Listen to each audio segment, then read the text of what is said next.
Dad, మన విషయం బయట పెట్టడానికే సూర్య కర్చీఫ్లో డ్రామా ఆడుతున్నాడు. I know baby. ఇప్పుడు 10 లక్షలు ఎలా తెస్తాం? అదే ఆలోచిస్తున్నా.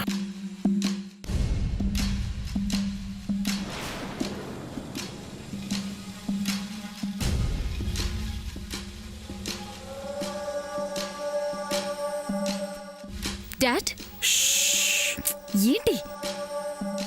10 లక్షలు వచ్చేస్తాయమ్మా. ఎలా వస్తాయి? సమంతానే ఇచ్చేస్తుంది. సమంతనా? అదెందుకు ఇస్తుంది? ఎందుకంటే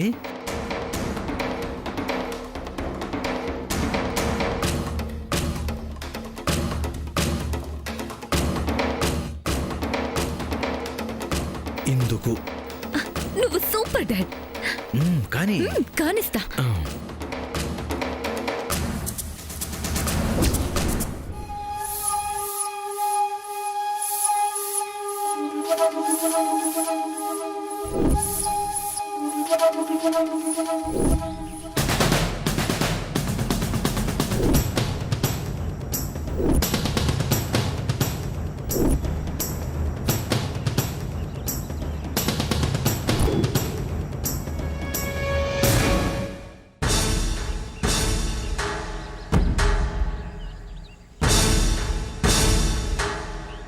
సమంత, ఏంటి?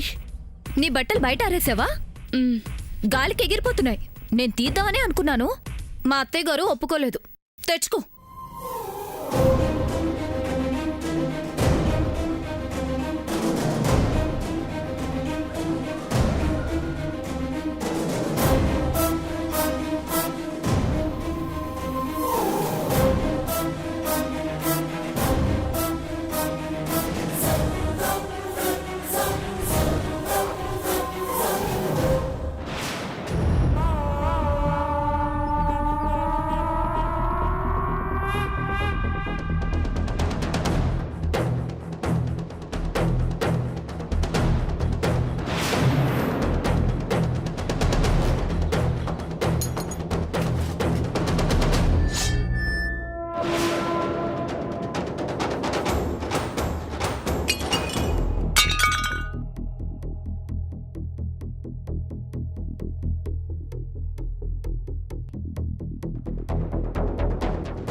శామ్,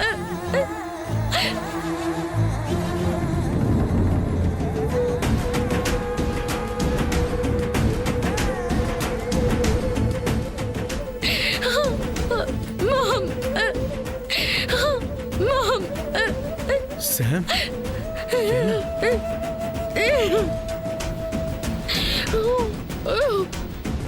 సమంత,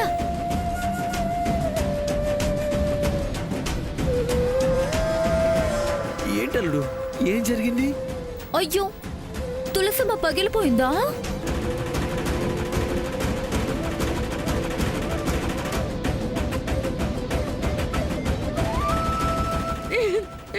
డాడ్, సమంత తులసమ్మలో వాళ్ళ అమ్మని చూసుకుంటుంది.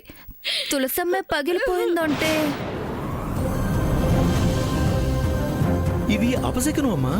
చాలే ఊరుకోండి. మీకు ఓదార్చడం ఎలాగూ తెలీదు. భయపెట్టడం అన్నా మానుకోండి. శామ్,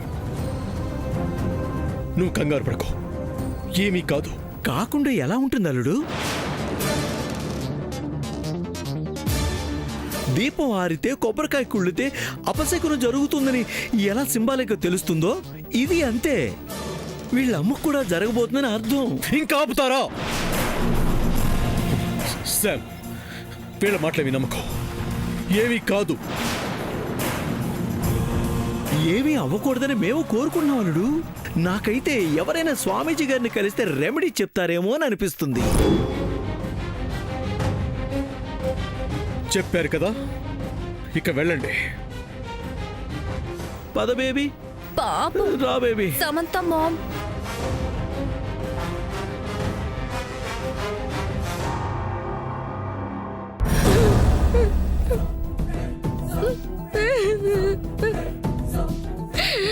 శామ్, నేను చెప్తున్నాను, అమ్మకేమీ కాదు. వాళ్ళ మాటలేం పట్టించుకో.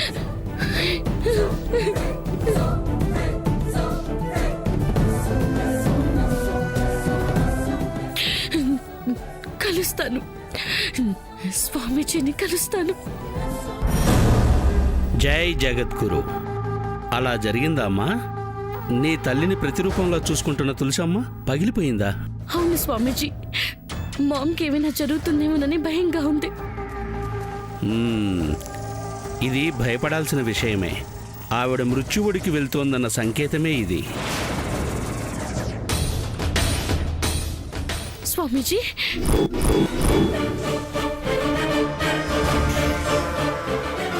అవునమ్మా, నేను చెప్పినట్టు ధన్వంతరి పూజ నువ్వు 2వ రోజు కూడా ఆపకుండా చేసుంటే బాగుండేది. ఈ రోజుతో పూజ అయిపోయేది, మీ అమ్మ కోలుకునేది. నువ్వు చేయలేకపోయావు, ఆ దేవుడి దయ పొందలేకపోయావు. స్వామీజీ, ఈ రోజు నుంచి మళ్ళీ మొదలు పెడతాను. ఉపయోగం లేదు తల్లి. ఆ పూజ మొదలుపెట్టి ఆపకుండా ఒక్కసారే చేయాలి.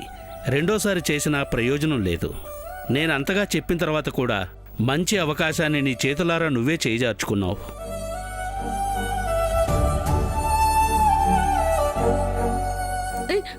స్వామీజీ, వేరే ఏదైనా మార్గం ఉంటే చెప్పండి. మా మామ్ బతకాలి. ఈసారి ఏం చెప్పినా చేస్తాను. అది మీరు చేసేది కాదమ్మా, నేను చేయించేది. ఏంటది స్వామీజీ? మృత్యుంజయ హోమం. 100 మంది పండితుల్ని తీసుకొచ్చి వారికి భూదానం, గోదానం, సువర్ణదానం ఇలా చాలా దానాలు ఇవ్వాలి. అలా చేస్తే మీ అమ్మ బ్రతుకుతుంది.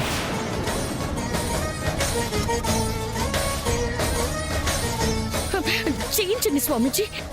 దానికి 10 లక్షల దాకా ఖర్చు అవుతుందమ్మా. ఎంత ఖర్చైనా పర్వాలేదు స్వామీజీ, నేను ఇస్తాను, చేయించండి.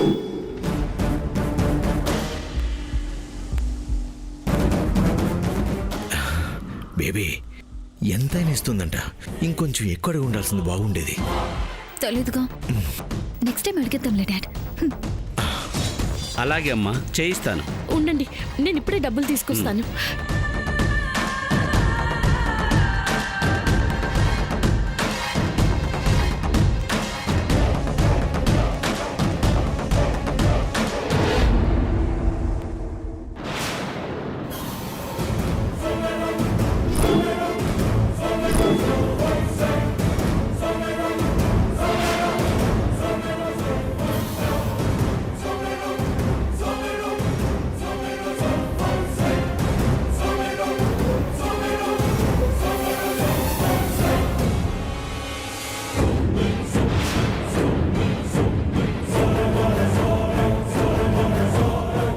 స్వామీజీ, 10 లక్షలు.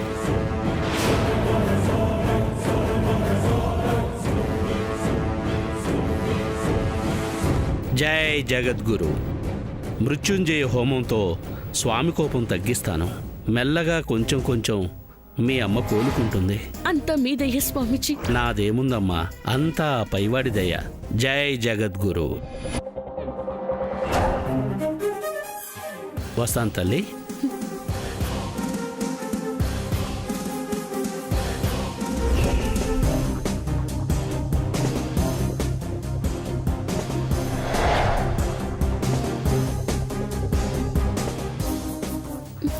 స్వామి, నీ పూజ చేయకుండా ఆపినందుకు నన్ను శిక్షించండి. మామ్ని మాత్రం బతికించండి. స్వామీజీ చేసే హోమంతో మీ కోపం పోవాలి. మామ్లో మళ్ళీ కదలికలు స్టార్ట్ అవ్వాలి. You are the only hope. Please save her.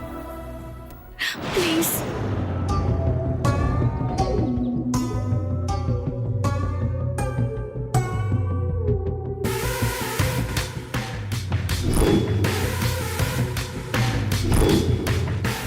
ఎలా ఉంది సార్ నా పర్ఫార్మెన్స్?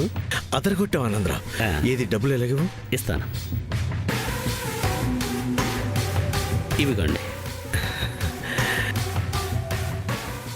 సార్. నాకెంత ఇస్తారు సార్? ఆ? నీకా? మరి ఈ ఫలానికి విత్తనాన్ని నేనేగా సార్? అవునవును, అంకులే కదా. నీ దగ్గర ఉన్నది ఇచ్చే డాడీ. ఆ, అలాగే బేబీ, ఇచ్చేస్తాను.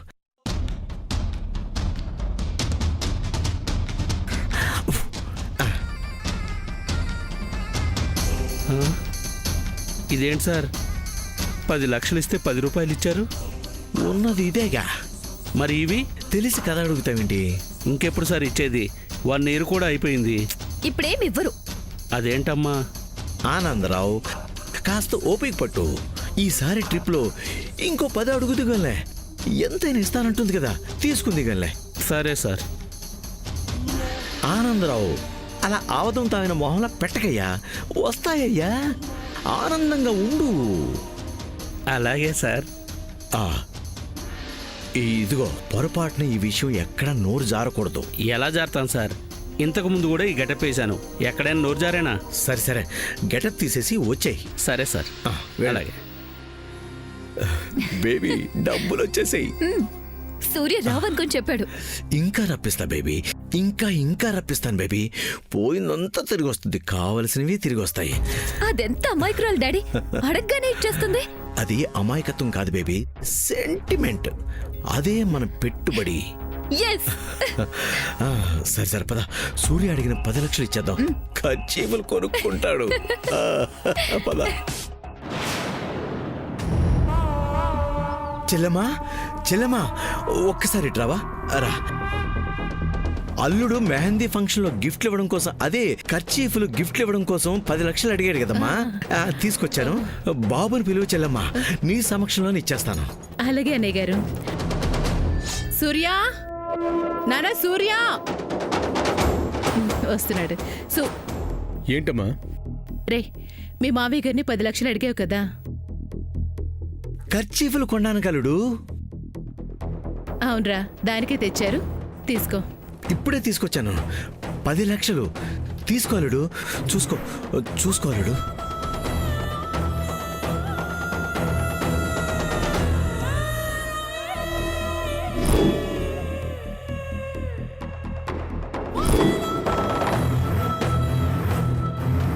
తీసుకోలేడు 10 లక్షలు.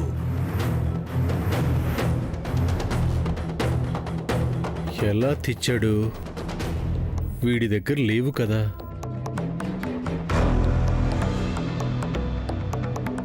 రేయ్, ఇప్పటికైనా అర్థం చేసుకో. నువ్వు అడిగింది ఇచ్చారు.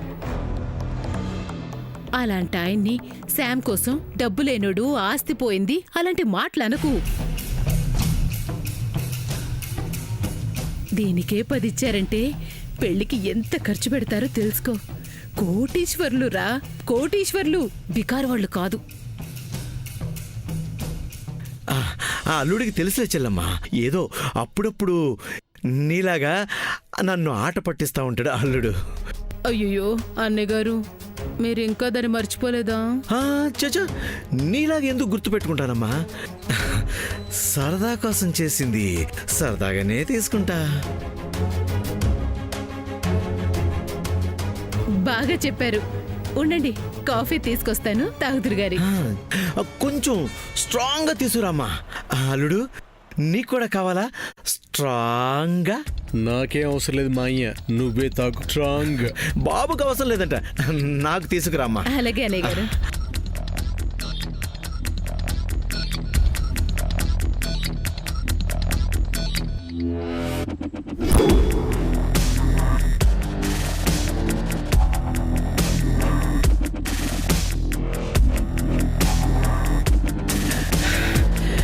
కాఫీ వద్దన్నావు సరే అల్లుడు, ఇప్పుడు అర్థమైందా స్ట్రాంగ్గా? నీ మావను తక్కువ అంచనా వేయకు, వేస్తే ఇలానే ఉంటుంది. దీనికి ఏదైనా ఇలాగే వచ్చేస్తాయి సూర్య. మా దగ్గర ఉన్నదే నువ్వు లాగేశావు. ఇక మేం లాగేదంతా మీ దగ్గర నుంచే. ఒక రకంగా ఇవి మీ డబ్బులే. మీ డబ్బులతో నువ్వే కొని పంచలుడు కర్చీఫ్లు. క్వాలిటీ చూసుకోవాలడు. బంగారం బోర్డరు, వెండి పువ్వులు సరిగ్గా వేస్తున్నారో లేదో అని. డబ్బులు ఊరికినే రావు కదా. వెళ్ళలుడు, వెళ్ళి ఆర్డర్ ఇస్తావో లేక నీ దగ్గరే పెట్టుకుంటా. పెట్టుకో, వెళ్ళు, వెళ్ళలుడు. వెళ్తాను మాయ. కర్ర పట్టుకోగానే సరిపోదు, చివరి వరకు నిలబడాలి, ఉట్టి కొట్టాలి. అది కొట్టేది నేను.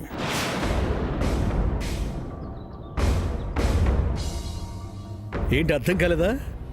ఇప్పుడు అర్థం కాదులే. మా అమ్మ కాఫీ తెస్తుంది, తాగు స్ట్రాంగ్గా.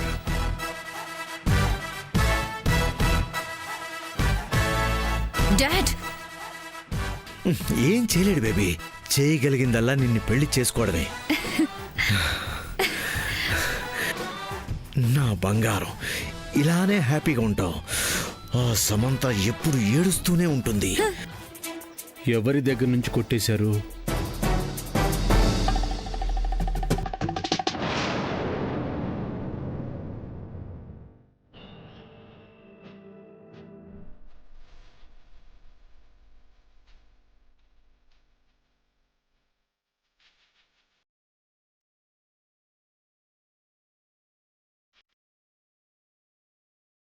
శామ్,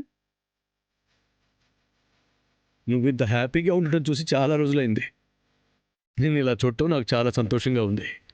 ఏం జరిగింది? తులసి మోమ్ పగిలిపోయినందుకు మామ్కి ఏదో అవుతుందని భయపడ్డాను కదా, అది ఇప్పుడు పోయింది. ఏం జరగదని అప్పుడే చెప్పాను కదా శామ్, అది ఇప్పుడు రియలైజ్ అయ్యావా? లేదు బావా, అది అపశకునమే. నేను స్వామీజీని కలిసి ఉండకపోతే ఇలా రిలీఫ్గా ఉండేదానే కాదు. స్వామీజీని కలిసావా? మామ్కి ఏం కాకుండా ఉండాలంటే మృత్యుంజయ హోమం చేయాలని చెప్పారు. ఎవరా స్వామీజీ? ఉన్నారులే, నీకు మాత్రమే దొరుకుతున్నారు. ఊరికి ఏం చేయడం లేదండి, 10 లక్షలు తీసుకున్నారు.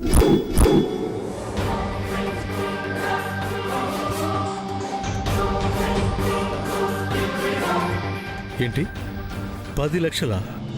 10 లక్షలు కాకపోతే 20 లక్షలు ఇస్తాను. మామ్ బతకడం నాకు ముఖ్యం. హోమం చేస్తే అమ్మ మెల్లగా కోలుకుంటుంది అని అలా చెప్పారు. శామ్, నువ్వు అమెరికా నుంచి వచ్చినట్టు బిహేవ్ చేయటం లేదు. పల్లెటూరులో పుట్టి పెరిగినట్టు బిహేవ్ చేస్తున్నావు. వాళ్ళు కూడా మారుతున్నారు, నువ్వు పాతగా మారిపోతున్నావు. లేదు, కొన్ని ఉంటాయి, అవి నమ్మాలి. ఏంటి నమ్మేది? నీ సెంటిమెంట్ని అవకాశంగా మార్చుకొని ఆ చక్రధర్ నిన్ను లూటీ చేయిస్తున్నాడు. ఆ కుండీ పగలగొట్టింది కూడా వాళ్లే అయి ఉంటారు.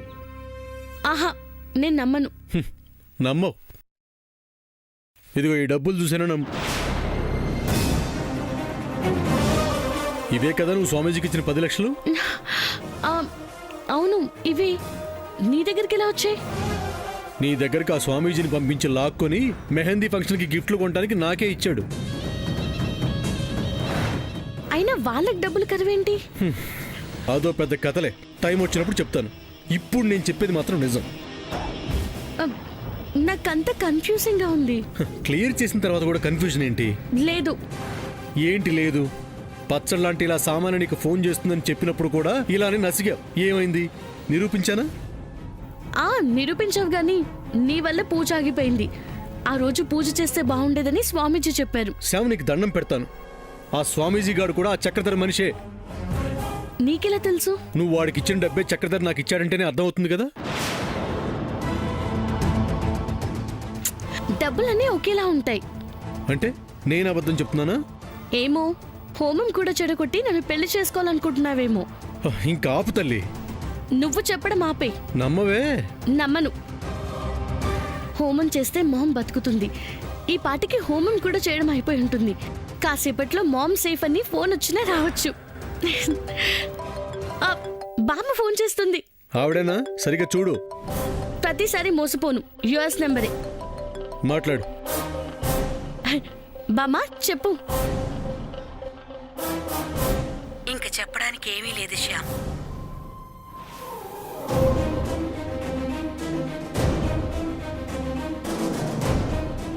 బామ్మ ఇంకా బయలుదేరలేదేంటి శ్యామ్? అమ్మ బతకదని డాక్టర్లు చెప్పేశారు.